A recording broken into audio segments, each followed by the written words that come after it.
రెండు వైపులు ఉన్నాయి. రాంగ్ దీంతో క్యారీ కావడం, ఇతను దొందుడుతనం.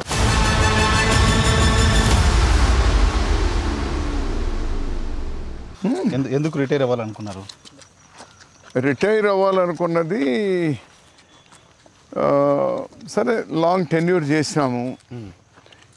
20 ఏళ్ళు ఎమ్మెల్యేగా ఉన్నా, 12 ఏళ్ళు మంత్రిగా ఉన్నా. చాలా సాటిస్ఫాక్టరీ పొలిటికల్ లైఫ్ నాది. 4 times ఎమ్మెల్యే. 4 times ఎమ్మెల్యే, 3 సార్లు ఇక్కడ, ఒకసారి కళ్యాణదుర్గ్లో ఇదైనాను. నాకు ఈ రెండు నియోజకవర్గాల అభివృద్ధిలో పూర్తి సంతృప్తి, జిల్లా అభివృద్ధిలో పూర్తి సంతృప్తి. తాగునీళ్ళు తీసుకొని రావడంలో కానీ, హంద్రీ నివా తీసుకొని రావడంలో కానీ, లేకపోతే మిగిలినటువంటి డెవలప్మెంటల్ యాక్టివిటీస్ సెంట్రల్ గవర్నమెంట్ నుంచి రోడ్లు వగైరా ఫండ్స్ తీసుకొని రావడం కానీ, లేకపోతే హౌసింగ్లో ఇవన్నీ కూడా. అదేవిధంగా నా పోర్ట్ఫోలియోలు ఏవైతే ఉన్నాయో నాకు అన్ని ఇష్టమైనటువంటి పాడి పరిశ్రమకు సంబంధించి agriculture, horticulture, sericulture, civil supplies, వాటిల్లో కూడా బాగా చేసినాను అనేటువంటి సంతృప్తి. చివరికి ఒక రాష్ట్రపతి భవన్లో పిలిపించి 6 గంటల సేపు ఒక స్టేట్ అగ్రికల్చర్ మినిస్టర్తో సెంట్రల్ ఆఫీసర్లంతా పిలిపించి, అప్పుడు ఆమె ప్రతిభా పాటిల్లో ఒక మీటింగ్ పెట్టి, ఏం ఆంధ్రప్రదేశ్లోనే అగ్రికల్చర్ ఎందుకు ఈ విధంగా డెవలప్ అవుతుంది, ఇక్కడ మిగిలిన చోట ఎందుకు కావడం లేదు, ఏం వాళ్ళు చేస్తున్నటువంటిది ఏమి అని చెప్పి ఆమె ఆరా తీసి చేయడం అనేటువంటిది. సో ప్రధాని నేరుగా మన్మోహన్ సింగ్ గారు, ఆ రోజు శరద్ పవార్ గారు వాళ్ళు వచ్చి జూబ్లీ హాల్లో కూర్చొని, ఆ రోజు రాజశేఖర రెడ్డి గారు, ఇది రాష్ట్రపతి అయితే రాజశేఖర రెడ్డి గారు తర్వాత రాజశేఖర్ గారు ఉన్నప్పుడు, రాజశేఖర రెడ్డి గారు ముఖ్యమంత్రిగా, నేను అగ్రికల్చర్ మినిస్టర్గా. అప్పుడు ఏమంటే 2% ఉండింది జీడిపి గ్రోత్ అగ్రికల్చర్ దేశంలో. మన స్టేట్ ఇంకా 1.6 ఏమో ఉండింది, లేకపోతే <2 ఉండింది. దాన్ని సెంట్రల్లో అప్పుడు వాళ్ళు పెట్టుకున్నటువంటి ఇదేమంటే 4%కి తీసుకెళ్ళాలి అని కంట్రీలో. సో వాళ్ళకి తీసుకోవాలి అనుకున్నప్పుడు ఆ 2 yearsలోనే మనం సాధించేస్తాం. 4% బియాండ్ 4%కి వచ్చేస్తాం 2 yearsలోనే. బికాజ్ అగ్రెసివ్గా మేము దీనిలో తీసుకున్నటువంటివి. సో చూసిన తర్వాత ఇవి మిగిలిన చోట ఏమేమి రెప్లికేట్ చేయగలుగుతాము అని చెప్పి జూబ్లీ హాల్లో ఆ రోజు 3 hours పైన జరిగింది మీటింగ్. వాళ్ళు తీసుకున్నారు మీ దగ్గర నుంచి, వాళ్ళు వచ్చి ఇక్కడ కూర్చున్నారు.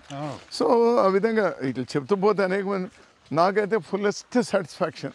ఎంత సాటిస్ఫాక్షన్ ఉన్నా ఇంకా ఏదో చేయాలని ఉంటుంది కదా, చేయాలి అనే ప్రయత్నంతోనే స్టేటు డివైడ్ అయ్యి కాంగ్రెస్ పార్టీ వీక్ అయినా కూడా 2 సార్లు మళ్ళీ పోటీ చేసిన. 14లో పోటీ చేసిన, 19లో పోటీ చేసిన. ఇంకా అర్థమైపోయింది పరిస్థితి. ఏమర్థమైంది? ఇంకా ఆంధ్రప్రదేశ్లో కాంగ్రెస్ పార్టీ ఇక్కడనే ఎదగడం అనేది కష్టము. ఢిల్లీలో కాంగ్రెస్ గవర్నమెంట్ రావాలి. ఆనాడు మన్మోహన్ సింగ్ గారు ఇచ్చినటువంటి అన్ని హామీలన్నీ నెరవేరాలి. నెరవేరిన తర్వాత మళ్ళీ డెఫినెట్గా ఇక్కడ అవకాశం ఉంటుంది అనేటువంటి I'm very clear on that. అది పార్టీ చేసిన ప్రయత్నాలన్నీ చేసిన ధర్మేలా ఇది తీసుకున్నటువంటిది. సరే, స్పెషల్ స్టేటస్ అంటున్నారు. 10 ఏళ్ళు ఇప్పుడు అక్కడ స్టేట్లో 3 పార్టీలు సార్ మేజర్గా. టీడీపీ అయిపోయింది, చూశారు 5 years. వైసీపీ అయిపోయింది, 5 years చూశారు. సరే, ఇద్దరు ఏం చేశారు అనేది పక్కన పెడితే స్పెషల్ స్టేటస్ ప్రామిస్ చేసింది కూడా తెలియకపోయారు. మేము ఇస్తామని Congress state party, central party చెప్తే కూడా ఎందుకు నమ్మట్లేదు అనుకుంటున్నారు జనం? ఇంకా కోపం ఉంది కదా, కోపం ఉంది వాళ్ళకు. ఇంకా శిక్ష, వాళ్ళు వేసినటువంటి శిక్ష ఇంకా సరిపోలేదు అనుకుంటున్నారు వాళ్ళు. జనం గురించి మనమేమి తప్పుగా మాట్లాడలేము కదా. ఆ స్థాయిలో హర్ట్ చేసిందా పబ్లిక్ని కాంగ్రెస్? హర్ట్ అయ్యే కదా చేసి ఇదైంది. హర్ట్ చేసామని ఇప్పుడు రియలైజ్ అవుతుంది పార్టీ. రియలైజ్ అంటే ఒకటి ఏం చేయాల్సింది, కాంగ్రెస్ పార్టీ మాట ఇచ్చింది. 2004లో ఎలక్షన్ మేనిఫెస్టోలో కాంగ్రెస్ పార్టీ పెట్టింది యూపీఏ కామన్ మినిమం ఇస్తామని. అటు యూపీఏ దీనిలో కామన్ మినిమం దీనిలో పెట్టారు. ప్రణబ్ ముఖర్జీ కమిటీ వేస్తారు దానికోసము. ఇక్కడ రోషే గారు కమిటీ వేస్తున్నారు. అసెంబ్లీలో తీర్మానం చేస్తాము. అన్ని పార్టీలు ఒప్పుకున్నాయి. ఓ 2 ఏళ్ల ముందు చేసి 2 రాష్ట్రాలు చేసి దానికో ముఖ్యమంత్రిని దీనికో ముఖ్యమంత్రిని చేసింటే ఈ హార్ట్ బర్న్ ఉండేది కాదు. జస్ట్ ఎలక్షన్స్ ఎడ్జ్లో పెట్టుకొని చేయడం అనేటువంటిది ఇమీడియట్గా కోపాన్ని చూసేసారు డెఫినెట్గా ఎలక్షన్ డెఫినెట్గా. సార్ వైఎస్ఆర్ బ్రతికుంటే ఎలా ఉండే రాష్ట్ర రాజకీయాలు అనుకుంటున్నారు? రాజశేఖర్ రెడ్డి గారు ఉండి ఉంటే సెకండ్ టర్ము అతను ఇంకా రెట్టింపు కమిట్మెంట్తో పనిచేసేటువంటి వాడు, మాతో చేయించేవాడు. మేము కూడా ఉత్సాహంతో ఉన్నాం చేయాలని చెప్పేసి. So right man for the right post అని చెప్పి అతను ఎవరెవరు ఏ పోస్ట్ సూట్ అవుతారో అని అతను excellent analysis. Second time first time కూడా he was successful. Second time మరింతగా చేసుకున్నారు. అట్లా ఎంపిక చేసుకొని అతను వ్యవసాయానికి సంబంధించి, మహిళలకు సంబంధించి, హెల్త్కి సంబంధించి, అగ్రికల్చర్ సంబంధించి, వెల్ఫేర్కి సంబంధించి ఇవన్నీ ఇంకా తీసుకెళ్ళేటువంటి వాడు. సెకండ్ టైం కూడా మాకు అక్కడ యూపీఏ గవర్నమెంట్ ఉండింది కాబట్టి అందులో మేజర్ పోర్షన్ మన దగ్గర నుంచి మన్మోహన్ సింగ్ గారు అత్యంత ఇష్టమైనటువంటి ముఖ్యమంత్రి రాజశేఖర రెడ్డి గారే ఉన్నారు ఆ రోజు. కాబట్టి ఇంకా మనకు ఫండ్స్ బాగా వచ్చేటువంటి, ఎంపీలు కూడా ఎక్కువ ఉన్నారు, ఎక్కువగా ఉండేటువంటి ఉన్నారు. అప్పుడు అద్భుతంగా వచ్చేటువంటిది. రాజశేఖర రెడ్డి గారు 5 ఏళ్ళది ఇప్పటికీ ఎవరు మర్చిపోలేకుండా ఉన్నారు. ఇంకో 50 ఏళ్ళైనా మర్చిపోరు. అటువంటి ఇంకో 5 ఏళ్ళు కూడా వచ్చి ఉండింటే పరిస్థితి ఇంకో రకంగా ఉండేది అన్ని రంగాల్లో కూడా.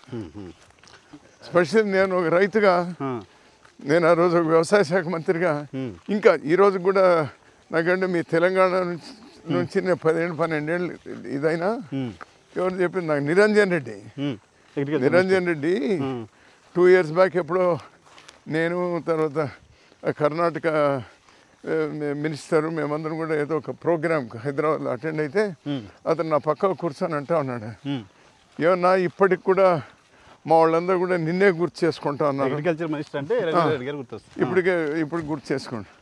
సో నేను రెవెన్యూ మంత్రి, దానిలో కూడా ఎన్ని రెవల్యూషన్ ఇవి తెచ్చినా ఎక్కడైనా గ్రామాలకు పోతే వ్యవసాయ మంత్రి అని అంటారు. ఇప్పటికి కూడా అంటారు. సో అంత మార్క్ వేశారు. 5 years రాజశేఖర రెడ్డి గారు కావచ్చు, 5 years మీరు కావచ్చు, మీ పోర్ట్ఫోలియోస్ అలాగే గుర్తున్నాయి. స్టేట్ బైఫర్కేషన్ జరిగి ఉండేదా సార్? జరిగేది కాదు. ఇంపాసిబుల్ జరిగేది కాదు. సో కమిట్ అయ్యింది సోనియా గాంధీ, ఇవ్వాలనుకుంది. మీరు ఇంతకుముందు మాట్లాడారు కదా, సోనియా గాంధీ కాదు, party as a whole commit అయింది. కమిట్ అవడంతోనే టీఆర్ఎస్తో ఆ రోజు కలిసి చేసుకున్నారు. తర్వాత అనేకమైనటువంటి దానిలో చేశారు. 2008లో కూడా రీట్రేడ్ చేశారు. ఇవన్నీ చేసినటువంటి, కానీ ఆ రోజు రాజశేఖర రెడ్డి గారికి ఉన్నటువంటి బలం, అతనికి ఉన్నటువంటి పలుకుబడి, ఆ దీంతో ఏది జరిగి ఉండింటే టీఆర్ఎస్ అనేది క్లోజ్ అయిపోయేది, టీఆర్ఎస్ బంద్ అయిపోయేటువంటిది. అప్పటికి ఆల్మోస్ట్ అన్నిటి కూడా అన్ని స్టెప్స్ జరిగినాయి. ఇంక మళ్ళీ టీఆర్ఎస్ అనేది మళ్ళీ లేచి కూర్చునేది కాదు, వాళ్ళ ఉద్యమం ఉండేది కాదు. అంటే నాట్ ఓన్లీ టీఆర్ఎస్ కదా, తెలంగాణ మూవ్మెంట్ అయితే కొంత మీ పార్టీకి సంబంధించిన వాళ్ళు కూడా అప్పుడు రైజ్ చేస్తూ వచ్చారు. అది క్లోజ్ అయినాక మా వాళ్ళు ఇంకేముంటారు, అంతే కదా. అదైన తర్వాత ఇంకేముంది. ఎప్పుడైతే రాజశేఖర రెడ్డి గారు చనిపోయిన తర్వాత కదా వీళ్ళంతా వచ్చింది. అంతకుముందు ఏదో ఊరికే పత్రికలకు దీనికి దానికి తప్పనిస్తే అంత దీనిగా లేదు కదా. సో 50 members ఎమ్మెల్యేలు గెలిపించారు అప్పుడు 2009లో తెలంగాణలో. స్టేట్ డివైడ్ అయ్యేది కాదు, స్టేట్ మరో రకంగా ఉండేది, దేశానికంతా ఆదర్శప్రాయంగా ఉండేటువంటిది. ఈవెన్ ఆయన చనిపోయిన తర్వాత కూడా ప్రాపర్గా హ్యాండిల్ చేసి ఉండాల్సిందా సార్? ప్రాపర్గా హ్యాండిల్ చేయడం రెండు వైపుల నుంచి కూడా జగన్ది దుందుడుతనం ఉంది. పార్టీ డెసిషన్స్లో కూడా కొంతమంది లీడర్లు విషం నూరిపోసినారు. ఎవరిపైన? జగన్ మీద. అక్కడ కూడా నిర్ణయాలు తప్పు. వాటి మీద డెఫినెట్గా నష్టపోవడం జరిగింది. వినే పరిస్థితిలోకి ఎందుకు వెళ్ళిపోయి ఉంటుంది అధిష్టానం అప్పుడు? వెరీ లాయల్ రాజశేఖర రెడ్డి గారు, మొత్తం లైఫ్లో లాయల్ టు ద, అంటే ఇతని స్టెప్స్ కూడా అట్లే ఉన్నాయి కదా. జగన్మోహన్ రెడ్డి స్టెప్స్ కూడా యాక్చువల్గా ఆ రోజు ఏం చెప్పినారు వాళ్ళు, ఏఐసిసి మేము కూడా మాట్లాడినాము. ఇతను ఇవ్వాలనుకున్న ₹1,00,000, ఆ ₹1,00,000 చేరి ఒక చోట చేర్చి, ఎందుకంటే అంతకుముందు ఒక మోడల్ అనంతపూర్లోనే రైతుల ఆత్మహత్యలో జరిగినప్పుడు మేము భిక్షాటన చేసి 100 కుటుంబాలకు 22,222 రూపాయలు సోనియా గాంధీ గారితో ఇప్పించారు. సోనియా గాంధీ గారి చేతులు అదే విధంగా చేస్తామని చెప్పి దానికి ఒప్పుకున్నాడు. జగన్ ఒప్పుకున్నాడు కూడా. మళ్ళీ ఎందుకో ఇదైపోయింది. సో వాళ్ళు కూడా ₹1,00,000 ఇస్తామన్నారు, ఇది ఇస్తామన్నారు. నేను కూడా చెప్పినాను, నాకు వదిలే, నేను అంతా ఇది ఆర్గనైజ్ చేస్తాను జగన్ గారికి. ఎందుకో మళ్ళీ అతను పోవాలనుకున్నాడు. అది ఒకటి. తర్వాత రెండవది ఇంకెక్కడ పార్టీ పేరు తీసుకోకపోవడం. ఓకే, ఇండివిజువల్గా అతను స్టార్ట్ చేసిన తర్వాత పార్టీ పేరు తీసుకో. అప్పుడు కూడా నేను పోయి చెప్పొచ్చాను, పార్టీ పేరు చెప్పు, ఇది చెప్పు అని చెప్పేసి. అదొకటి. ఇతన్ని ఎంచుకోమని అడిగినారు, నువ్వు పీసీ ప్రెసిడెంట్గా ఉంటావా లేకపోతే సెంట్రల్ మినిస్టర్గా ఉంటావా, షిప్పింగ్ మినిస్టర్గా ఉంటావా. షిప్పింగ్ మినిస్ట్రీ కూడా చెప్పారు. ఎందుకంటే జగన్ నాతోనే చెప్పినటువంటి కదా, అది ఉంటావా ఇది ఉంటావా. నన్ను అడిగినప్పుడు ఇట్లా అడుగుతా ఉన్నారు, ఏదైతే బెటర్ అంటే పీసీ ప్రెసిడెంట్ వద్దులే, అది మళ్ళీ ఇంకో ఇది అవుతుంది, పవర్ సెంటర్ అవుతుంది, అవసరం లేదు. ఒక రాహుల్ గాంధీ గారితో వాళ్ళందరితో కూడా ఉంటే డెఫినెట్గా నీకు అవకాశం ఉంటుంది. నాన్న ఎంపీ అయ్యి అక్కడ పోయిన తర్వాతే అతనికి వాళ్ళ దగ్గర అయినాడు. సో దట్ అటాచ్మెంట్ పెరిగింది. ఆల్ సెడ్ అండ్ డన్, హైకమాండ్తో కూడా బాగుండాల్సినటువంటి అవసరం ఉంది కదా, నువ్వు నేను చెప్పినాను సరే అని అన్నాడు. వాళ్ళు ఆలస్యం చేశారు. వాళ్ళప్పుడు అతన్ని సెంట్రల్ మినిస్టర్గా తీసుకొని ఇచ్చేసి ఉండింటే, డిలే చేయకుండా ఉండి పరిస్థితులు ఇంకో రకంగా. సో డిలే చేయడం వల్ల అతనికి నమ్మకం పోయింది. డెఫినెట్గా చెప్తున్నానే, ఇది పర్సనల్ రెండు వైపులు ఉన్నాయి. వాళ్ళు రాంగ్ దీంతో క్యారీ కావడము, ఇతను దుందుడుకుతనము. చాలా దగ్గరగా ఉన్న ఫ్యామిలీలో అంత అపనమ్మకం ఎందుకు ఒకరి పట్ల ఒకరికి వచ్చింది సార్? మధ్యలో ఉన్నటువంటి వాళ్ళే పెంచినారు. ఇంకా మాలాంటి వాళ్ళకు అప్పుడు చివరికి ఉన్న విషయాలు చెప్దామంటే అవకాశాలు కూడా లేకుండా పోయింది. విషయాలు దానిలో కానీ స్టేట్ డివిజన్లో కానీ ఇవన్నీ కూడా జరిగినాయి. కానీ ఆయన ముఖ్యమంత్రి కావడానికి సంతకాల సేకరణ చేశాడు, ఆ చేయడం వల్లే జగన్మోహన్ రెడ్డికి అధిష్టానికి మధ్య గ్యాప్ వచ్చింది అంటే ఒక ప్రచారం ఉంది. అది చెప్పుకుంటారు, కానీ అదే నిజమై ఉంటే అతనికి సెంట్రల్ మినిస్టర్ కానీ ఎందుకు ఇది ఇస్తారు? అంతే కదా, ఆఫర్ ఎందుకు ఇస్తారు? అప్పుడు ఎందుకు ఇస్తారు? బట్ సంతకాల సేకరణ నిజమైన you are involved in that అని బయట ప్రచారం. ఒకటి ఏమంటే, పావురాల గుట్ట దగ్గర అతను చనిపోయినప్పుడు నేను, వెంకట్రామరెడ్డి, మన ఇతను నడుచుడు, అతని పేరేమి, గుంటూరు మా జతలో మంత్రిగా ఉన్నాడు, కన్నా లక్ష్మణ్ గారు, అతను మోపిదేవి వెంకటరామ కాదు, మన జగన్ పార్టీలో ఉన్నాడు, టీడీపీలో ఉన్నాడు, ఎమ్మెల్సీ అయినాడు, మళ్ళీ మాణిక్యవర ప్రసాద్. మేమందరూ నడిచిపోయినాము. నడిచిపోతున్నటువంటి నేపథ్యంలో అక్కడ TV5 వాళ్ళు వచ్చినారు. TV5 అక్కడ నుంచి వెనక్కి వస్తా ఉన్నారు వాళ్ళు. TV5 వాళ్ళు అడిగినారు, ఏమి ఇప్పుడు ఎట్లా ఏమి అని చెప్తే, మా ముఖ్యమంత్రి క్యాండిడేట్ జగన్మోహన్ రెడ్డి అని చెప్పారు మీరు. నేను చెప్పాను. చెప్పిన తర్వాత తర్వాత ఇట్లా సంతకాలు సేకరణ కూడా జరుగుతుంది. గోగెటన్ మేబీ ఐ వాజ్ లాస్ట్ 2-3 సంతకాల్లో పెట్టినటువంటి దానిలో I'm involved in that, no doubt about that. అతను ముఖ్యమంత్రి చెయ్యాలి అనేటువంటిది వెరీ క్లియర్. తర్వాత నా మీద చాలా ప్రెషర్స్ వచ్చినాయి. జగన్ డిఫర్ అయిన తర్వాత కూడా చాలా వచ్చినాయి. ఏమి రోషే గారి తర్వాత నన్ను సీఎంగా తీసుకోవాలి అది ఇది అని చెప్పేసి, అప్పుడు నేను I was not prepared for. Jagan మాట ఇచ్చినాము, అధిష్టానం నుంచి మీ ముఖ్యమంత్రి తీసుకోండి అని అడిగారు మిమ్మల్ని. ఏది ముఖ్యమంత్రి పదవి మిమ్మల్ని తీసుకోమని అధిష్టానం? అప్పుడు కాదు, వీళ్ళు ఇక్కడ నుంచి ఎమ్మెల్యేలు, మంత్రులు, నువ్వు అందరికి బాగుంటావు కదా అది అనేటువంటి ప్రెషర్ వచ్చినా కూడా జగన్ సెంట్రల్ హాల్లో ఇంకా రోషయ్యను మారుస్తారు అనేటువంటి సందర్భంలో ఇంక నీకు ఎట్లు ఇవ్వరు కదా, మీ ముఖ్యమంత్రి ఎవరు అని అంటే